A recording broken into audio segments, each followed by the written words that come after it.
Hello, Steve. Hello, Joe.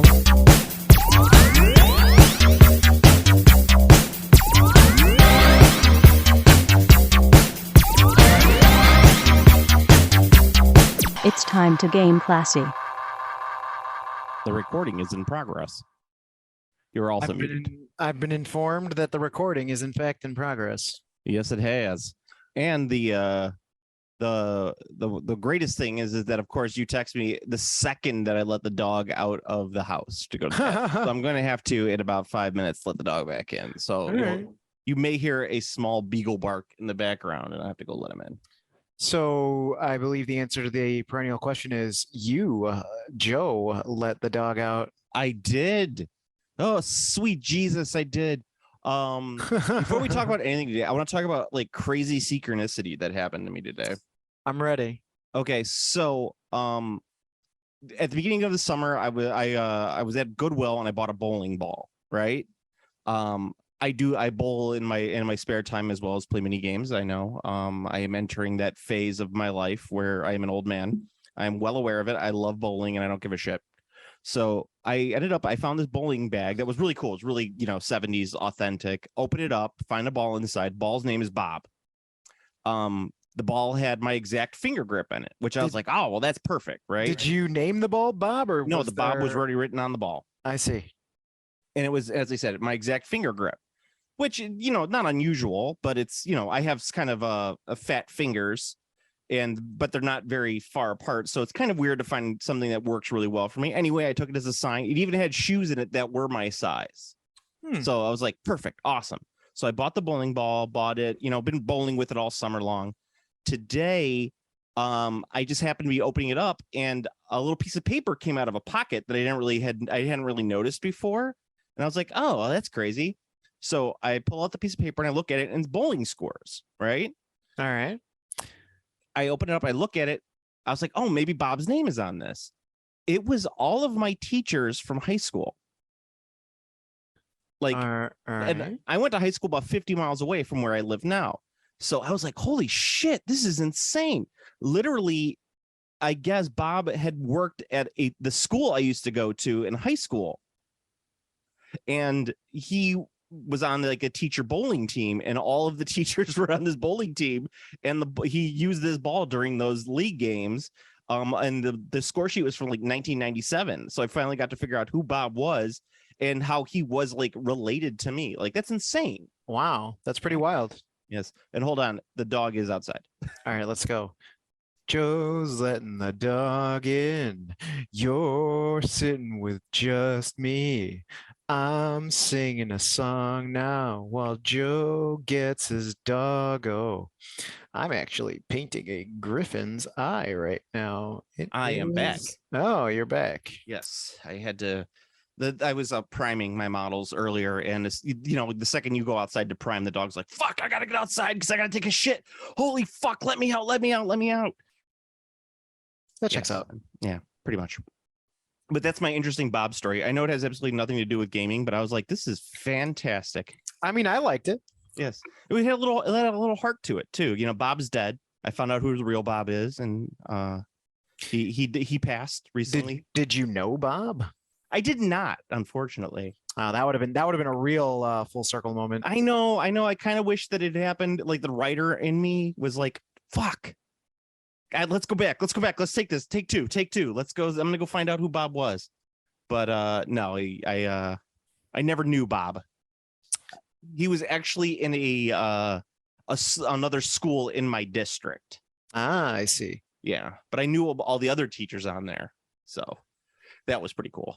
Except for like my not to say anything against all the other teachers, but my favorite teacher in high school was on that thing, but he did not bowl that game. He was doing something else that day, so I never got to figure out what his score was. Oh, that's a shame. I know, and I was really disappointed with that. You can't razz him. You can't razz him appropriately about his bad bowling skills, or compliment him on his impressive bowling skills. I think he's dead. Well, I mean, then you can't compliment his grave on his impressive, or same thing.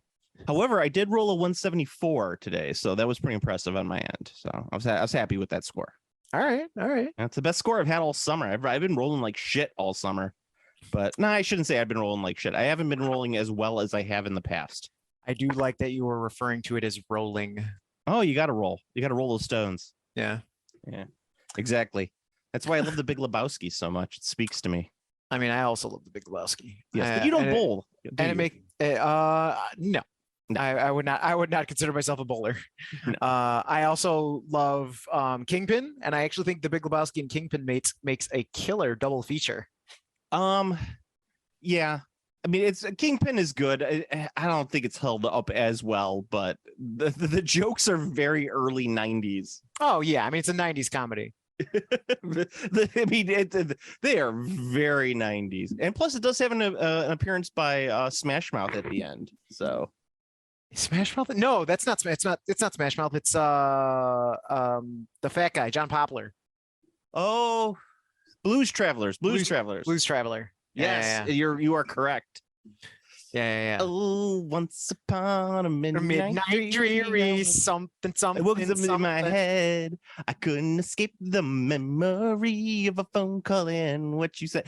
There was a brief period in the 1990s, people, where America lost its shit over Blues Travelers, and they're a good band, but I can't explain it. They were really all over fucking everything. They were like guest starring on sitcoms, and they're just it was wild. Fat John Popper playing his harmonica on top of every house of blues in America. Yeah. I mean, it's true. It was a wild, heady time between the fall of communism and the 9/11 attacks. The heady time of the 90s. The heady time of the 1990s. As I've said before, a shrill and vapid decade. Like all decades, but even more so. Yeah. More so than the 80s? Oh, yes. The 90s. I feel the 90s were super vapid. Like, there was just... because we had no great and like there was no like nothing was pushing us as a civilization, so we were aimlessly adrift, and we had stuff like swing come back, and for some odd reason like new metal became a thing. Yeah, but the Super Nintendo is from the 90s. Yeah, but but even still. Hang on one second. Even still. All right, so anyway, we're recording this at a weird time on a Tuesday night, because Steve's going to be busy on the weekend, so we're recording this a little earlier. So if like for some odd reason something gets nuked and we don't comment on this on Sunday, we apologize. Yeah, I mean, I don't apologize. I apologize. Steve wouldn't apologize. I apologize for nothing. I apologize for no man. Yeah. But no, we've got to get the biggest giant news out of the way. Like, what's the biggest giant news? Come on, I know. I'm waiting for you to tell me. I'm waiting for you to tell people. There's a Kickstarter coming, y'all. You're gonna flip your shit, everyone. This is something that we've covered before, and now we have the joy. You know what? We have the privilege and honor of covering it once again. Rivet Wars is back, baby. It's back. There's a Kickstarter coming from Steamforged. They're doing Rivet Wars. Rivet Wars. It was dumb when it came. You know what? The funny thing is I remember, if I got to think back to the Wayback Machine, like, I believe we were complimentary towards it, but I believe our consensus was it's definitely not for us. I'll have to look and see. Like, I wonder if I could find our original Rivet Wars review. It had that. God, when was that game come out? But it was at that time when Kickstarters were just becoming like super big. Yes. And like mini Kickstarters where you were getting like a fuck ton of minis in every Kickstarter. Yeah, and it was the early Kickstarter mini boom. Yeah, and it was one of those, and I remember that there was so much stuff. It looked cool. It was more board gamey from what I remember.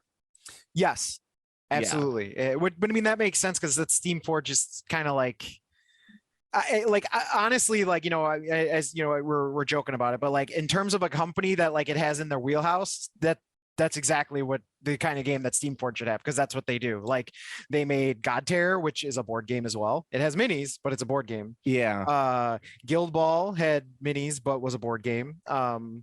That's their thing, man, and they do it well. Minus, I mean, I know there's like Bad Blood about Guild Ball because it was canceled, or I don't know. There's like, you know what? I still think, I like the concept of ending the game. It's like how the British do TV shows. It's like, don't milk it until it's bad. Just end it when it's great. And then just like, give everybody the opportunity to move on to something else. yeah, I mean, it's a weird, I don't know how to. It really depends on what the game is. Like, well, I'm trying to think how to formulate this thought, because like I kind of agree with you, but I also disagree. Like, I think I'm really into the like, so for me, I mean, and this probably just comes from the fact that I've, played so many card games or whatever, but I'm so into the concept of seasons. Yeah. With everything. I really like seasons. And I think that, like, I understand there's always people who are like, well, I want to use the stuff I got. And it's like, yeah, I mean, that's valid, but that's why you make it seasons. Cause then if all you need to do to support your old models is to like throw new rules at them, just do that. Cause like, so for example, we'll use our old favorite, Warhammer 6th edition. So Warhammer 6th edition, let's just say up to what, Ogre Kingdoms. So like every army was out. There's a shit ton of armies. This game is huge. You need a lot of models to play. So they do 7th edition, and 7th edition is where that game system started to like bloat. They did the opposite, where they started making it where you needed more and more and more. So what you should do is when your new season comes out, you basically retire a bunch of your armies. You put them into like you say, hey, these armies are going to get retired for the next season. If you want them, you have this much time to grab them. They'll be supported in our legacy format, but they're not going to have new updates. So like, we have 10. I mean, you'd need to really, really like structure your game around this principle. Like you couldn't just like slap it into a game. So like, obviously I'm not saying that slap it on.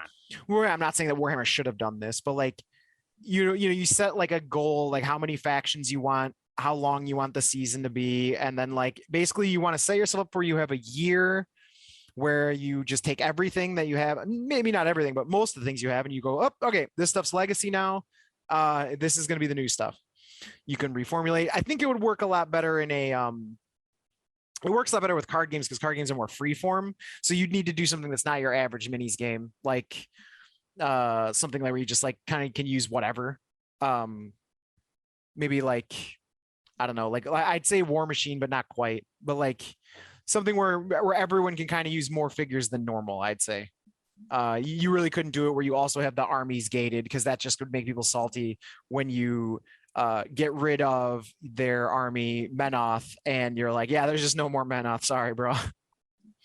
There's no more Menoth, bro. There's no more Menoth, bro, but we're keeping Signar and Crix. And there's no more Retribution of Cyrus. Sorry, bro. So yeah, because that's what War Machine did, where they did like a weird, like a bunch of the armies are canceled, but not all of the armies are canceled. So there's definitely some salt from people who had their armies canceled while there are other armies that are not canceled. Yeah. Like, and that, because at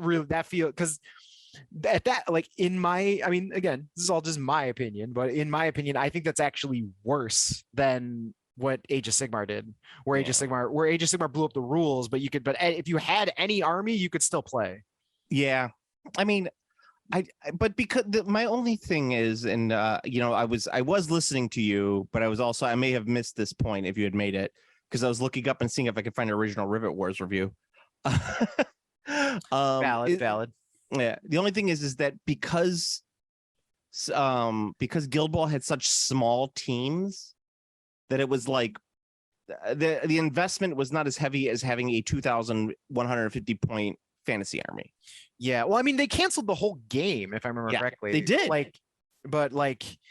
It seems like that would, like, I don't know. I have no idea why. I can't tell you the stories or like the reason behind it. I also can't tell you, why people are extra salty about it. Games come and go. Like, you could still play the game. I don't know. There's definitely like there's a level of entitlement to any gamer, because we are all just children. That's all we are. We're just children. Everyone's a child anyway. Yeah, that's what I'm saying. But I'm saying gamers in particular, we're just children. We're just. I'm not even saying man-child, because that's not true. You have never become a man. You're I would just Arrested Development. I would push back on that and say everyone is like that. Have you ever talked to someone who's really, really into sports? No, because I choose not to have that part of my life. Yes. Well, let me tell you, everyone is the same. My favorite is that because secretly I do really like hockey, and I watch hockey, and I tend to follow it. Right? I mean, not like rabid fan or anything like that, but I enjoy it. And every once in a while, something will happen, and I'll talk to one of my friends and be like, "Hey, did you watch what happened in the game yesterday with the Avalanche?" And he's just like, "Why are you talking about me about hockey?" I'm like, "Because I like hockey." And he's like, "No, you're Joe. You don't like sports." I'm like, "God damn it. I'm allowed to like sports. It's just I don't like the vast majority of them. And I don't like most sports fans." Yes, I definitely agree on the sports fan part. Yes. So now that tangent threw me off. I lost my train. Okay. So Rivet Wars. Yeah, no, there's a specific thing with minis gamers, because there's like a feeling, I think, and I'm just gonna strictly say it's a feeling, where only a few minis gamers don't subscribe to this, but most do. So the majority of minis gamers are like this, where like if a game is not actively continuously supported, they just won't play it anymore. They're just like, nope, this game's dead, I'm not playing it anymore. They just stop playing it. And like for a game like Guild Ball, to me, that seems kind of goofy, because if it's like a board game, like people don't stop playing Dominion because there's no more Dominion expansions. Like, I mean, some people might, but like the game still sells, the board game still exists. And if your minis game is more like a board game, why would you quit playing?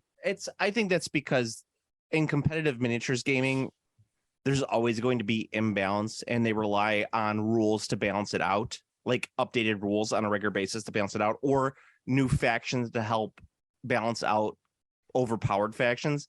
Because as you know from playing Magic and 40K in Fantasy, you know that the meta changes very quickly and will move towards whatever is going to win the most on the regular basis. True, you're not wrong. However, you can really push back against that with doing updates and changes like they did with the General's Handbook for Age of Sigmar. Like that was it. The General's... so that's why when a game is not supported anymore, people aren't going to play it. Right. So what my stance is, like, if you're from a company angle, why not just reduce the game to rule books?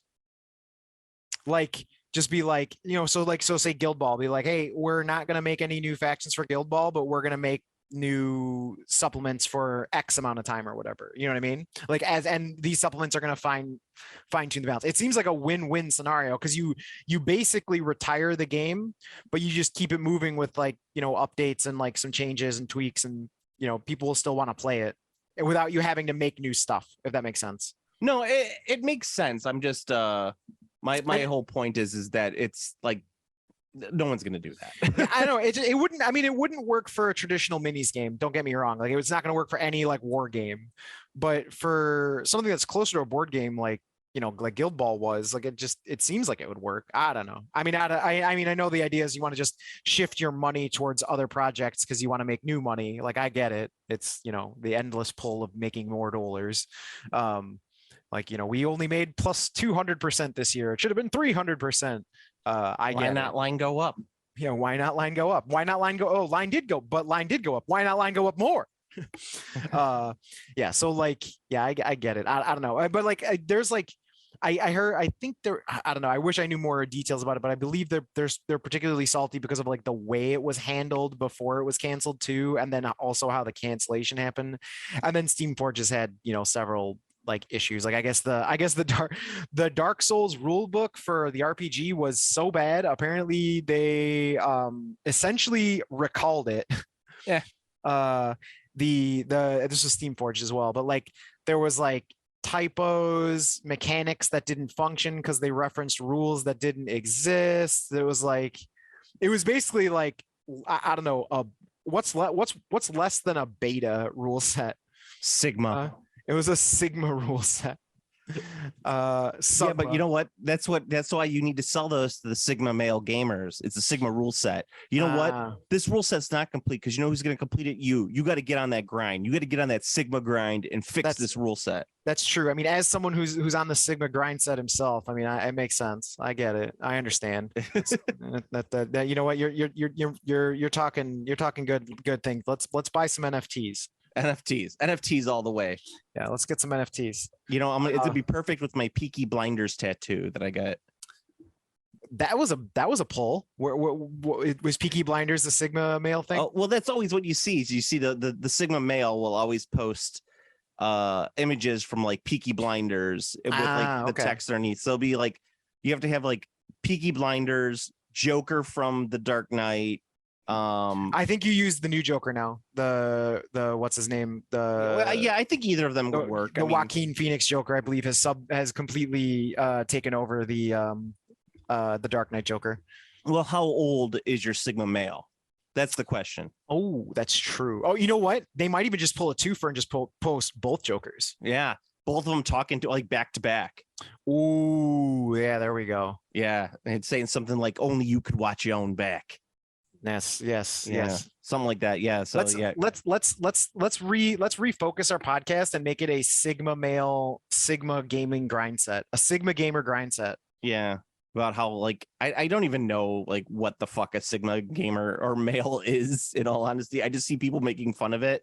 Okay, so I'm like, well, obviously Sigma is not something I would want to be. Okay, so it's immediately. I mean, so first off, it was introduced completely heartfelt.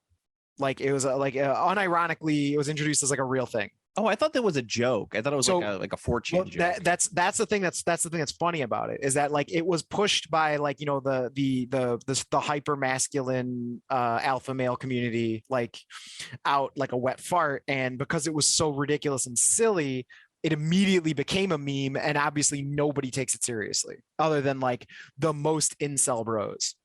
Ooh, the most incel bros. So what a Sigma male is this is the canon lore of a Sigma male is they're an alpha male, but they're a loner. They're a lone wolf. Oh, they're a lone alpha male. Yeah, they're a lone wolf. So like an alpha male is like, so Sigma is not necessarily better than alpha, but they're like you would say that they're separate but equal. Okay.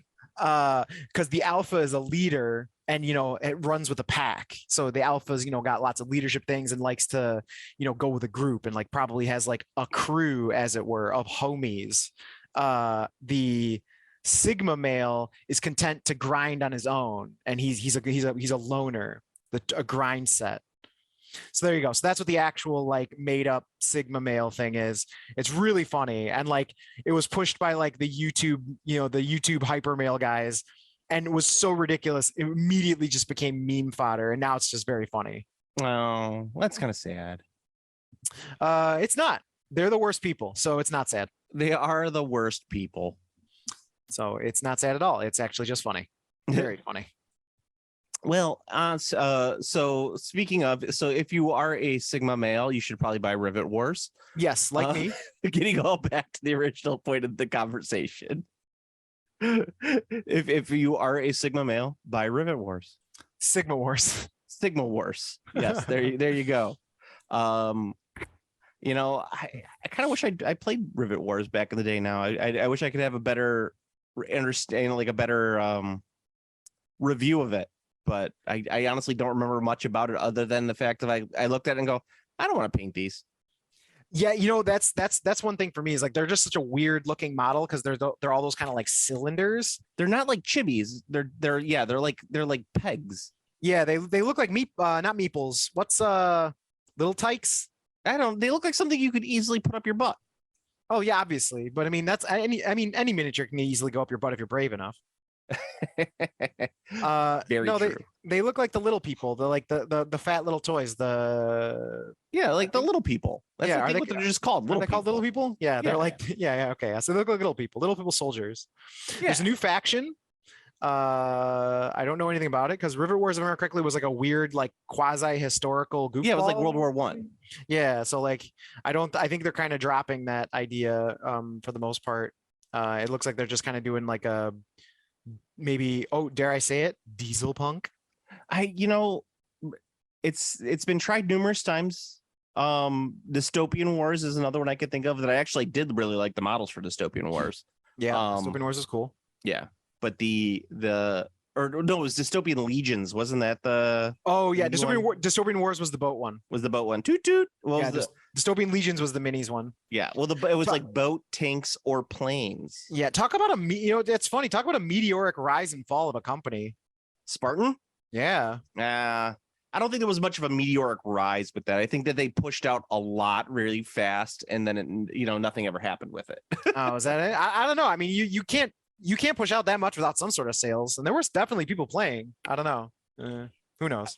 I mean, there had to have been. I mean, not Drop Zone. Firestorm Armada was a really fun spaceship game that took the place of Battlefleet Gothic.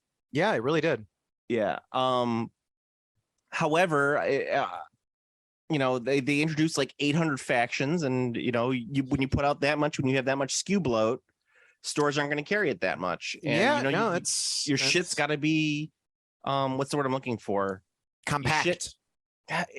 Your shit's got to be tight. Let's put it that way. Yeah. You got to be able to walk into a store, and people got to look and see like 4 different factions and be like, I'm going to pick one of these 4.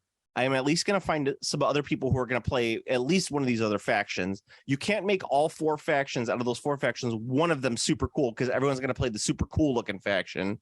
True. That's just the way it's going to handle. They all have to be cool. Yeah, exactly. Speaking of SKU bloat and factions and too many things, War Machine. You wanted to talk about the they had army boxes. Yeah, they had their big relaunch at Gen Con, which I didn't go to, by the way. Not because I'm protesting Indiana. I do that on a regular basis, but as we all know, there's no ethical consumption under capitalism, so I don't really care that much. I mean, I still just hate Indiana as a state. I just hate Indiana as a state. It was the same weekend as C2E2 and Throwback Flashback Horror Weekend in Chicago, so I went to that instead. It was also Vor Day over the weekend. Vor as in the subgenre of fetish where people are getting eaten? Yes. Nice. Yeah. It turns out there were some issues. There was some uncured resin. There was there's some basically, like the initial review I read was like, a lot of these issues are the same things that I ran into when I first started doing my own 3D printing. That was what the review was. However, all that said, and I thought the price was outrageous. I thought $200. Outrageous. I mean, I did. $200 for 18 miniatures. Like, I thought that was outrageous. That's the same like retail as if you had to pay retail, but that's the same retail for Dominion, and Dominion comes with a fuckload of miniatures and a full hardcover rule book. It's so like that's like and 2 factions. It's a $200 single player box, comes with 18 models. I don't know. I thought the price was absolutely absurd. So my prediction was that this was going to just like completely implode, fall flat on its face, and not do very well because it just prediction. Pain. Yeah, my prediction was pain. Turns out I'm a big idiot. Well, we all know that. And well, yeah, I mean, we're all idiots, but I mean, in this specific instance, I'm an idiot. There is apparently a massive glut of people who want to buy really expensive 3D printed War Machine models because they sold so many kits through Gen Con, they had to pause sales on their website. Woohoo! Good for them. So yeah, apparently the people are hungry for privateer press. You know what? It's funny that this is all kind of coming together right now because I've been talking to a couple people, and that right now we're on a GW downswing. Not in terms of sales, but 40K is now getting back to that unplayable era where people are ditching it wholesale. So like everyone came back for, what was it, 8th edition? 8th edition was the big one that everyone came back for. And everyone really liked it. They relaunched it with 9th edition, and now people are abandoning it again. They're saying it's coming out, it's too much. You have to have too much stuff to play your games. And it's becoming way too much about whatever's the hot product, and so people aren't playing it anymore. Yeah, I heard there was a very recent tournament update that seems to be righting the ship, so to speak, on that. Oh, could be. Much like they did. I mean, very recent, just like how they did with the GHB for Age of Sigmar. Yeah. It seems that the fact that Workshop is willing to start actually spot checking their rules with updates like this rather than just let things fester until everything goes to shit is nice. It's refreshing. It is refreshing, isn't it, Steve? I mean, it is. As someone who suffered through many editions of just ass Workshop games, I was like, oh, this is like a weird, brave new world. And we're both longtime Workshop dorks. Yeah. But I tend to think though that it's not necessarily about rules. I think it's just people are burnt out. They've had how many years of playing 40K, and now they're kind of well, I'm gonna go play something else again. Right. I mean there's always the standard ebb and flow, but I mean we're talking about you're talking about people who are I'm not playing 40K anymore ever again. That's we all know that's a lie. Yeah, they're all liars. They're also idiots because they're gonna be back. They're gonna be back. Yeah, I don't know. It seems like it's a good step. But now that said, Kill Team is apparently fucking dope right now, and the new expansion is apparently super sick. Yeah, people really like it. The one with the Kroot and the space and the Imperial Guard boarding troops. The Imperial Navy. The first time that the Imperial Navy has had more than a single model. Yeah. No, I mean, Kill Team is pretty good from what I've played with it. I will tell you, if I'm going to play a skirmish game, I'm playing Warcry. I think Warcry is way more fun than Kill Team. Kill Team is a little more rule booky. Not rule booky. What's somewhere I'm gonna look for? You got a lot more to keep track. Bookkeeping. It's got a lot more bookkeeping in it. Okay. Yeah. There's a lot more it's very, very fit. It's like playing an RPG a lot. I mean, that's cool if that's what you want, but that's definitely not a pick up and play skirmish game. Yeah, I mean, it kind of is, but there's you can play it, pick up and play, but in order to get the most out of it, it becomes very, very bookkeeping. Yeah, just like Mordheim. Yeah, it's like Mordheim or Necromunda, but even more so than those. From what I saw, I have not played it since I got a demo of the new version, which I was like, "Oh, this is great!" But then I also remember I was getting a demo from a Games Workshop person, which, as we all know, it's not anything like the game you're actually going to play. It's secrets and lies. It's all secrets and lies to get you to like the game. Speaking of games and skirmish and wait.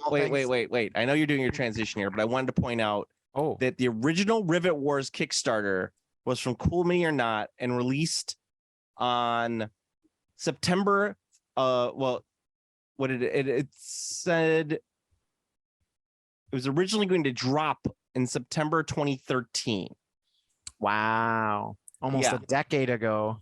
Yeah. Well, I mean, but that means that it ended about a full decade ago. Wow. Yeah.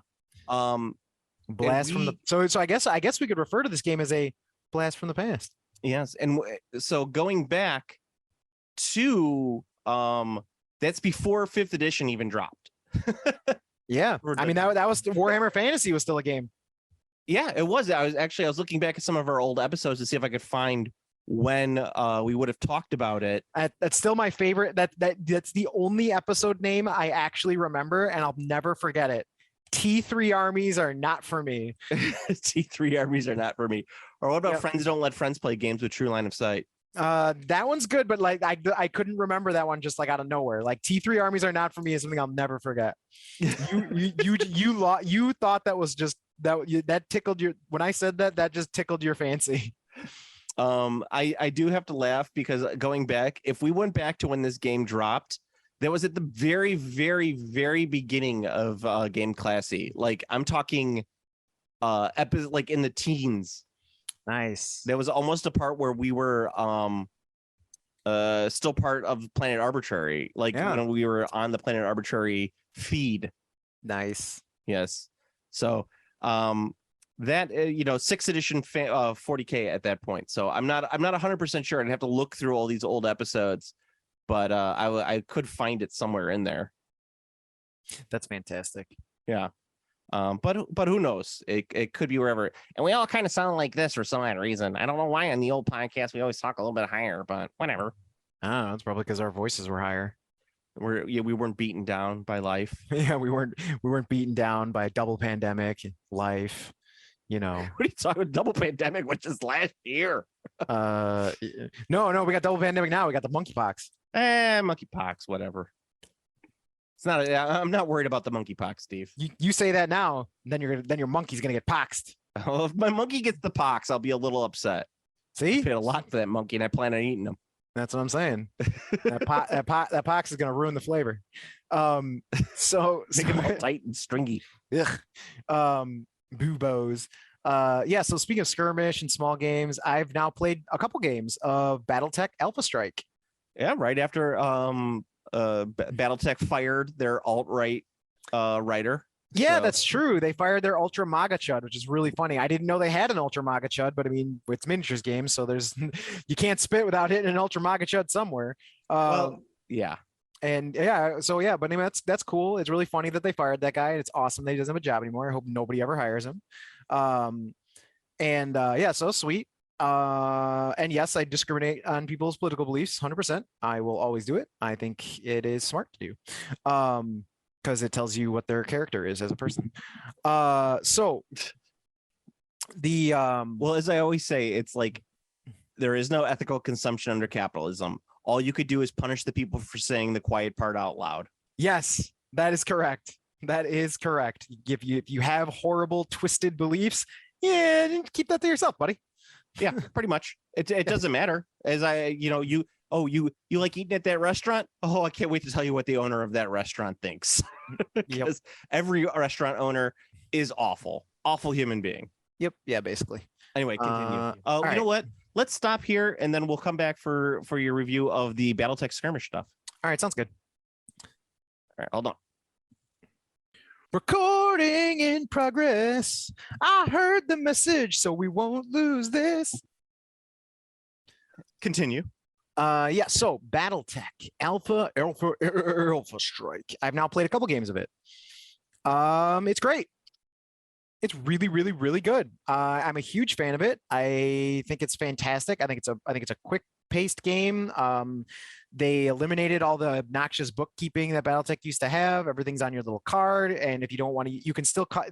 The thing that's cool is they somehow managed to eliminate all the bookkeeping, but still let you customize the absolute shit out of everything because you can. What faction are you playing, and why is it the Jade Falcon? I am playing Jade Falcon. I knew you were playing Jade Falcon. Everyone played Jade Falcon. No, that's not true. They're not the most popular clan. I know. Wolf is the most popular clan. Wolf. I was gonna say the Wolf clan is probably the most popular. Yeah, and you know what the funny thing is? I don't know shit about BattleTech, but you know what the two things I do know? Wolf clan, Jade Falcon. You know why you know Jade Falcon? Because the cartoon. Because the cartoon. Yes. You dare refuse my patrol. I watched the first episode of it again. I was dying laughing. It's terrible. It's so bad, but it's funny. It's so bad. Someone saw Exo Squad and were like, we could do this.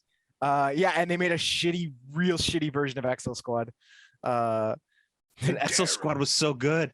Exo Squad's still good. Exo Squad holds up, man. It's still really good. The themes of Exo Squad are absolutely still like shocking that wasn't a children's television program. I know, and not in like an offensive way, but in like that dealt with like deep themes like duty, sacrifice, actual like racism, prejudice. Like it dealt with like actual real world, and it didn't like sugarcoat it either. Like there was characters who were like, I hate you because you're a neo-sapien, you're inferior, and it's just like, but I'm not. I'm genetically superior to you, but I don't feel that you're inferior. Like you shouldn't treat people like that. And he's like, you're not a person. Yeah, and like that kind of shit. It's like, damn, like that shit's real. And like I had a compelling villain because like the villain was a slave. Like the villains of that series are a slave race, and like that shit gets brought up all the time. It's just like they're even the good guys are like, yeah, I mean the neo-sapiens aren't all wrong. Like we enslaved them, which was wrong.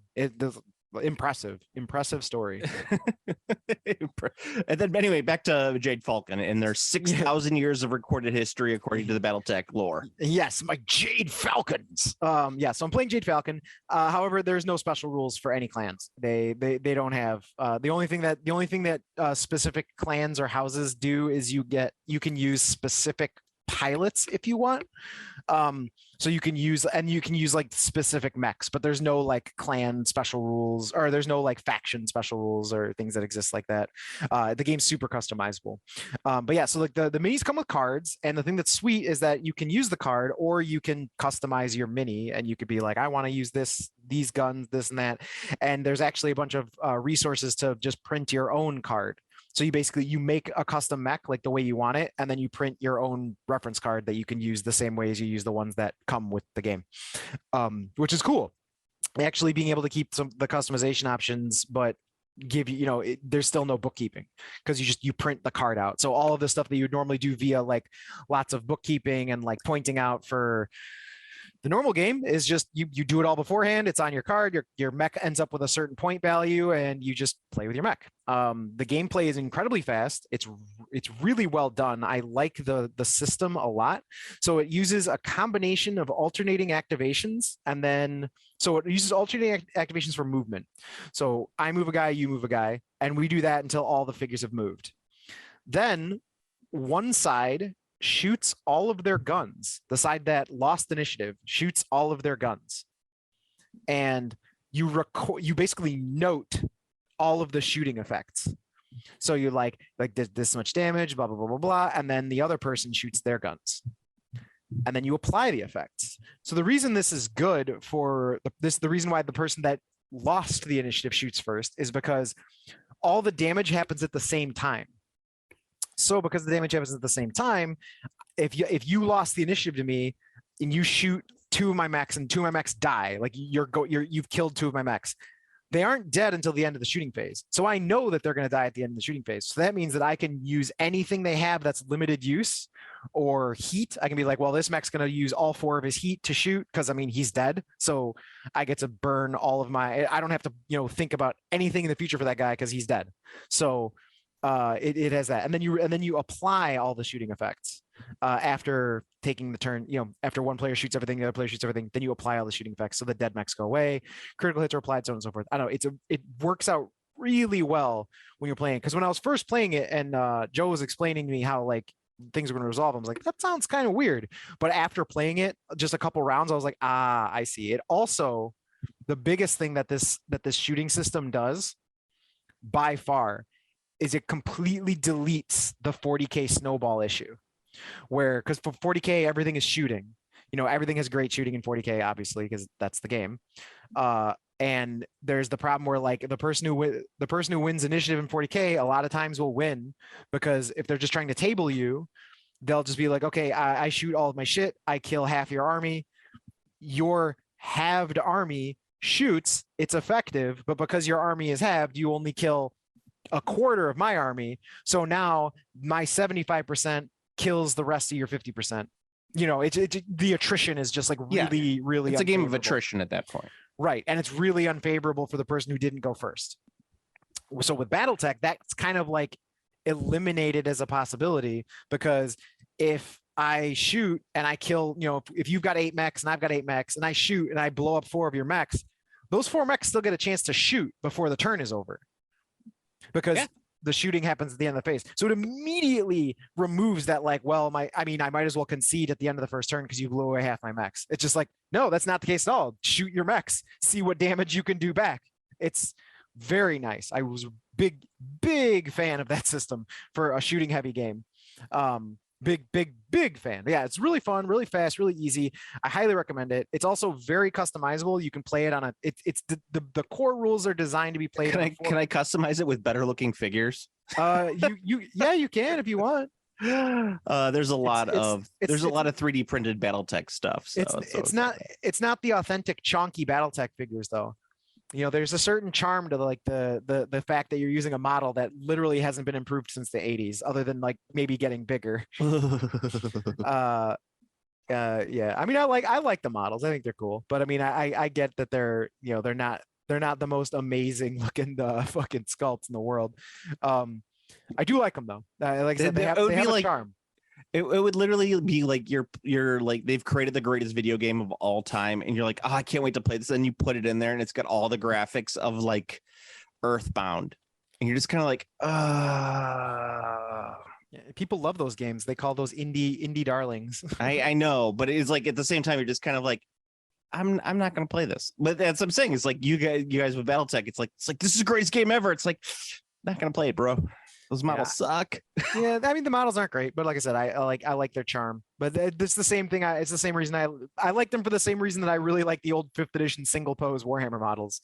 There's just that like cheese. Although I will say, in their defense, the newest ones from Catalyst do look much better than the older ones. Like they have more detail. They look better. The physical designs look worse than the models, if that makes sense.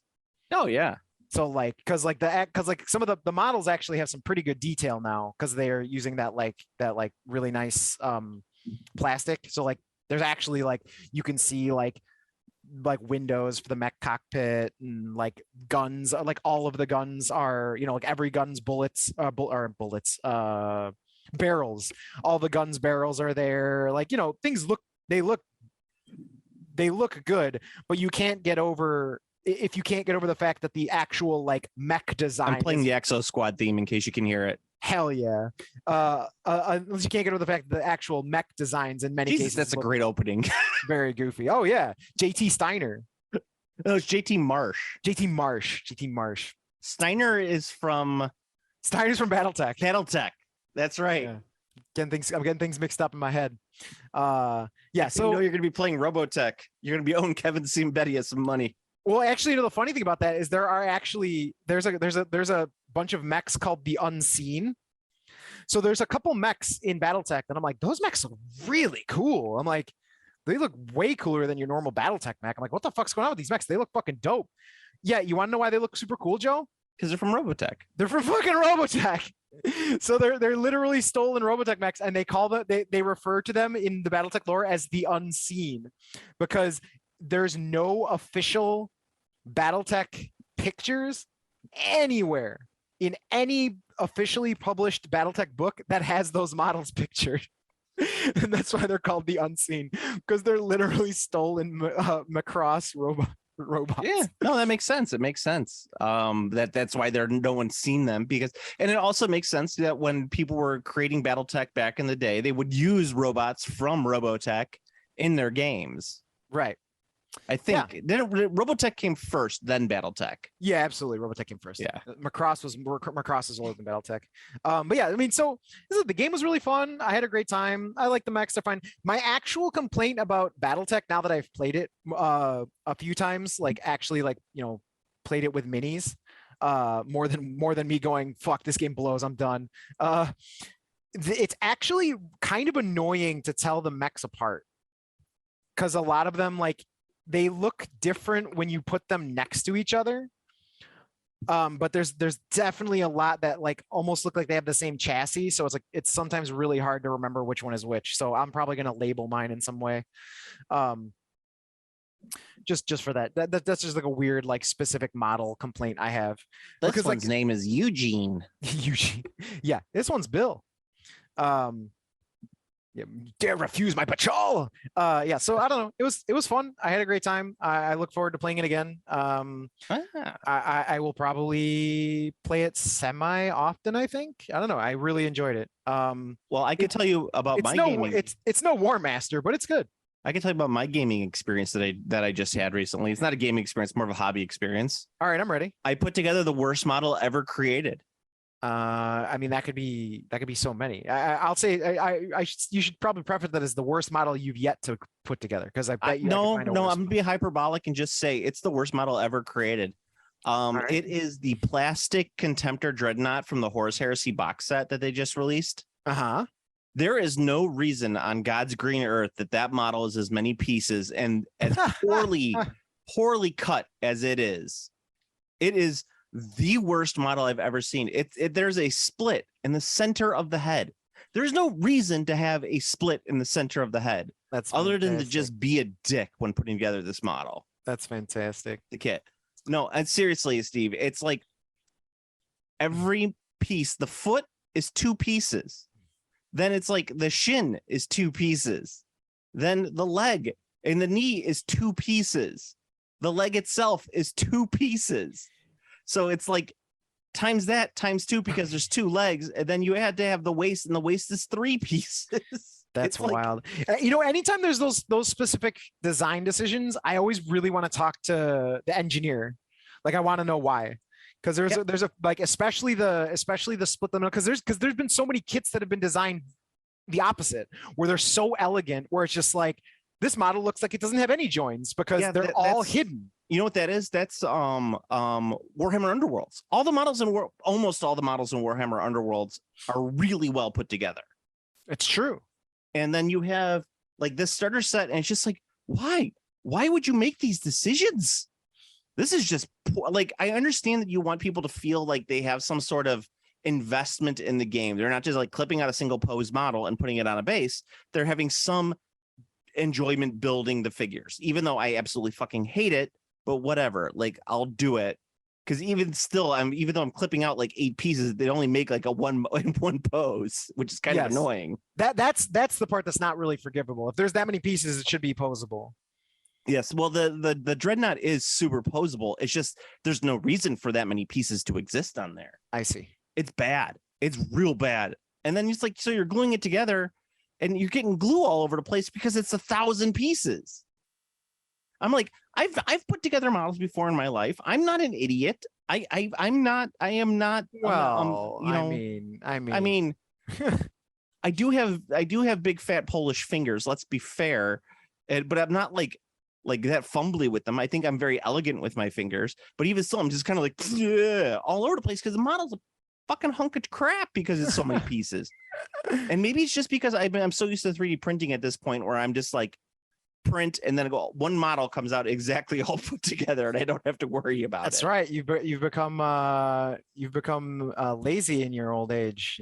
I've always been lazy. You're resting on your laurels. You haven't been in the trenches building models in too long. You've forgotten how to do it. Exactly. But that was the only hobby experience I've had is like, and I got the Dungeons and Dragons 5th Ed new starter set. I wanted to I believe you said it was much better than Mines of Phandelver, right? I feel that it's a much better starter set than Mines of Phandelver. Okay. And by that, I mean, I feel that the adventure inside there is a really, really good introduction to Dungeons and Dragons. What I like about it, so all the characters are pre-generated, and what it also the does cast is from the cartoon, right? No, it's yes, there's like a acrobat, but the acrobat's not an acrobat. It's a rogue, and the rogue has it's an elven rogue or something like that, right? So they're not all human. They're not like, they all have the reason for going to this fantasy like shipwreck island, right? All right, and that's spelled out on the character sheet. So you can't play Bumpus Fartfuck, the halfling cleric, because that character doesn't exist in this game. Man, right? You're out. Yeah, Bumpus Fartfuck can't be in this game. You're banned. No one's gonna let you play now. Yes. So you have to play as one of the characters from this. Like yes, you could hand wave it and blah blah blah blah blah, but I suggest playing the characters from the starter. You have a very great introductory kind of like combat session, much better than Mines of Phandelver, because Mines of Phandelver, you had the little ambush on the cart with the goblins, and it was like you had to fight the goblins essentially. Yeah. This one, you come across some zombies, and it's like you could fight the zombies or not fight the zombies, but if you don't fight the zombies, it'll come back and bite you in the ass a little bit later, which I liked about that. Yeah, that's very good. That's good. That's a really good introduction to how D&D works too. Exactly, and especially for the DM, because I'm also looking at this in terms of like a new DM learning this game and wanting to do this with the kids or with their buddies. This is how they're going to have to. This is a great way of doing it. There's like a couple mini encounters, and you can't get to the next stage unless you do all these mini encounters. And it kind of lends you to doing the mini encounters before you get too far ahead of yourself, which is nice. And there's little things too, like, oh, there's a shipwreck and there's like a fungus cave and there's blah, blah, blah. It's like a little observatory and all this stuff. Are there any mushroom men? There are myconids there. Hell yeah. Which is pretty cool. I mean, I really like it. And it's not too RP heavy. It's not too combat heavy. It's very mellow. You can kind of get what you want out of it. That's good. Yeah. And what I also like about it is that your characters all have reasons for going to the island that you're not especially supposed to share. You can if you want to. But what I like about that is that it gives you a reason to role play. You know, Yes. You're not a murder hobo. You're on this island for a reason. You're not there just to kill stuff. Yes. Which is nice because that's, as I think I said in the last cast, it's like the Dungeons and Dragons will inevitably lead to murder hobo because if your character is so powerful it cannot die, you have no motivation to do anything. That's why you gotta really understand and get back into the old Gygaxian style of downtime. Your characters aren't, I mean, that's the problem is because people want to adventure 24/7. So that's what makes murder hobos happen. But that doesn't make any fucking sense. Like your character is supposed to have like a personal life, and your questing companions aren't people you spend. They're like your coworkers. They might be like more friendly than your coworkers. Like maybe even, you know, they could be really close friends even, but like they're not supposed to be your character's fucking family. It's supposed to be like you do a quest. Steve, it's all about family. Yeah, I mean, if you're playing what's that fucking Fast and the Furious? Yeah. Even Fast and the Furious, they don't 24/7 hang out with each other. Actually, they do in the Fast and the Furious movies. Do they? Is there no downtime in Fast and Furious movies? No. I don't watch them. It's all about family. It is all about family. It's Torello. And then that one dude blowing up in his Porsche or whatever. So like, yeah, how is Paul Walker like Nelson Mandela? how? They both went out at 90. Hey, you know, the Paul Walker gone fan, too soon. Paul Walker fan is going to be mad. Paul Walker fan 69 is going to be so mad at you. Gone too fast. Gone too soon. You should have said gone too fast, gone too furious. You blew it. No, it's too fast, too soon. Oh, anywho, but yes, the there is a lot of there should be a lot more role playing in there. Your characters are kind of guided by some bigger things going on, which is nice. Yeah, it's good. And then hopefully they introduce the concept of downtime in the next edition of D&D, where your characters actually, you know, do things at their manses and stuff, and bring back fighters getting a castle at level 10. There is an expansion that talks about like what to do during your downtime for the new edition, but Nice. because they don't like really enforce it, it's kind of just like a for funsies thing.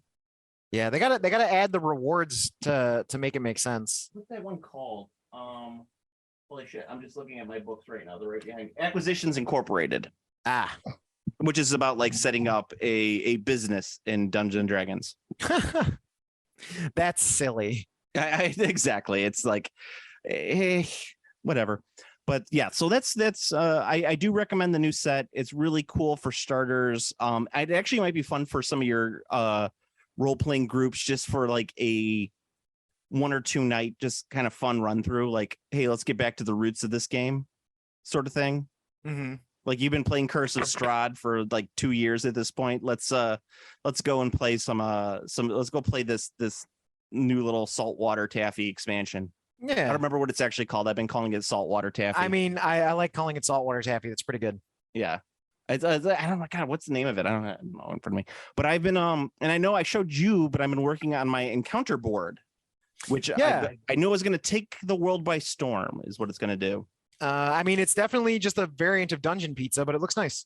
Yeah, it's just basically a like 10 by 10 piece of tile that I got from Home Depot that's got like the individual little tiles that you'll grout in between, but I built out a box for it. And so the nice thing is that the tiles are all 1 inch, so your characters can move on this kind of like just like a normal dungeon map, but I'm not using it in terms of like, well, each one counts as, a 5 foot. So, if you're here, your spell won't be able to reach them because it only has a radius of 15 feet, sort of thing. I'm not that kind of guy, but I like it to use this show like, oh, this is where you are on the board and this is where the monster is. Oh, so you did a jump behind him and stabbed him and he threw you off. So you're over here at this point. Yep. Yeah, it's a dungeon pizza variant. Yeah, kind of. Which is good. Yeah. And I also I did use my 3D printer to print out a shipwreck because there's a shipwreck in the game. So I was like, nice. I'm gonna print out a shipwreck. It's a can. Yeah. And one last thing I wanted to talk about. I don't know if you have more to talk about it, but I saw Nope. Oh yeah, is it good? Really good. I think you'd like it very much. It's not a horror movie. All right. It is a sci-fi movie. It's Cool. a sci-fi horror movie, but it is very sci-fi. I think you'll appreciate it. Cool. And I'm not spoiling anything for you, but in the first after the title sequence, you hear a voice talking, this old cowboy guy, and immediately I was like, that's fucking Keith David. Sure enough, it's like 2 seconds later you show him, I'm like, yeah, it's Keith David. Nice. Yeah, I was very excited about that. Oh, carrying on the tradition of being in every sweet sci-fi horror movie ever. It's Keith David. There's Keith David. Yeah, I know that they marketed it as horror because it's Jordan Peele and he did 2 horror movies, but this is definitely has horror elements to it. And I think the horror elements are done very well, but it is a straight up like sci-fi horror. And that horror, it's light on the horror. It's heavy on the sci-fi, light on the horror. Cool. And even the sci-fi is not too heavy. It's just it's a wild movie. It's one of those movies that you're done watching it and you're like, I'm glad there are still people out there making fucking good movies. Sweet. I mean, I'll definitely watch it then. Yeah. I mean, it's not like I wasn't gonna watch it. It's a Jordan Peele movie, and I've liked them all so far. So yeah, I watched Underwater. Have you seen that one? I have not. Kristen Stewart. That's one where there's just a horrifying monster under the water, right? Yeah. I was told that I might like it because it is very Lovecraftian. It is not Lovecraftian. That person lied to me. The first half of the movie is very, very good. I was like, fuck, this is a great little sci-fi movie. It's very thriller-esque. It's like they're in an underwater like drilling station and there's an accident or something happens and the whole thing is like exploding. So it's them trying to get off the station and she keeps finding people along the way that keeps adding to the party and blah, blah, blah. And it's very tense. It's very like claustrophobic. And, there's a impetus and a time orientation to it. And I'm like, oh, well, fuck. This is great. And then it just falls fucking apart. I know. I was so disappointed by it. That's a shame. But yeah, and I'll just explain it because this movie came out, 3 years ago, is that it's Lovecraftian because the monster in the bottom of the ocean is Cthulhu. It is literally Cthulhu. Oh. Okay. Yes. There's no cosmic horror to it. It's just Cthulhu. It's literally Cthulhu at the bottom of the ocean. Okay. Yeah. I mean, that's not cool. It's cool, but it's like it would be like if you're watching a Godzilla movie and Cthulhu just shows up and Godzilla beats up Cthulhu and you're like, that's not Cthulhu. I mean, it looks just like Cthulhu, but Godzilla couldn't beat Cthulhu. I don't know. Godzilla could probably beat Cthulhu. Godzilla's beaten the Greek god Zeus. Yeah, but that's Zeus. You don't think Zeus could fight Cthulhu? You think Cthulhu's just flat out more powerful than Zeus? Oh, absolutely. I don't know about that, man. Zeus led a pantheon. Cthulhu's just a priest. That's true. Cthulhu is just a priest, but still, it was very disappointing that it was just Cthulhu, and it was like there was nothing involved like Lovecraftian. There was no cosmic horror or like sense of dread or anything normal like you'd see in a Lovecraft movie. Yeah, that is weird. That is kind of weird to just use Cthulhu as like a big monster. Yeah, it's pretty much all it was. Yeah, well, but yeah, I was a little disappointed in that. All right, do we have any other gaming stuff we want to talk about? We do not. We can call it a wrap. We'll call it a wrap. All right, you go to your Game Classy Facebook page. It's the best way you can get in contact with us. You can like, comment, subscribe on the iTunes, like, comment, and subscribe on the YouTubes. I will say that the comments that I get on YouTube, you generally make me laugh more than anything, because usually they're just like people yelling at us about stuff. Nice. Yeah. I mean, like I don't really know what we will mention on the. Oh, you know what we forgot to talk about? We forgot to talk about the new edition of Lord of the Rings. The new stuff that they're releasing for it. Oh, I mean, it looks cool. I love Lord of the Rings. You know why we're not going to talk about it? Because we talked about those models 30 years ago when they were introduced. Not the new characters. Yeah, the new oh yeah, woohoo! You get 3 characters in a box set, and you get the same fucking models that you bought 20 years ago. Well, I mean, they would just not rebuy them, I assume. I know. Well, I mean, it angers me on such a level that they're still using those models, and like they introduce, like they release them and they do these big releases like and you're just like I don't. Those models are so bad at this point. I know you don't care as much, but I think it's stupid. I don't. I think it's stupid, Steve. Are you buying them? You shouldn't care. I don't, that doesn't matter. I, as a man baby myself, I get to make comments on stuff, and people have to listen to my comments. You have strong opinions about games that you're never going to participate in. I have strong opinions about games I'm never going to play. I love it. Yes. So there's that. I have to wrap this up. Tonight's Frasier night, so I have to get upstairs so we can watch some Frasier. All right, sounds good. Yes, you can like, comment, subscribe on the iTunes, like, comment, subscribe on the YouTubes. You could follow me on Instagram at Game Classy Joe. You could follow Steve on Twitter at command_throw. So Steve, until the next time. Couple is the clan name for coitus. Do they have names for coffee? Like, I'm gonna drink some calf. Probably. That's a standard sci-fi thing. Like, it's like, explain to me that your setting is sci-fi, but you don't know anything about sci-fi. Yeah, just call it calf. It's calf. Or just call it caffeine. I need some caffeine. No, they call it calf. Oh no, I listened to a sci-fi podcast that was pretty good. Mine's the fact that they refused to call coffee. They called it caffeine, which really made me feel. It's or your jazz music is in Star Wars universe. Jizz music. Later. Game Classy.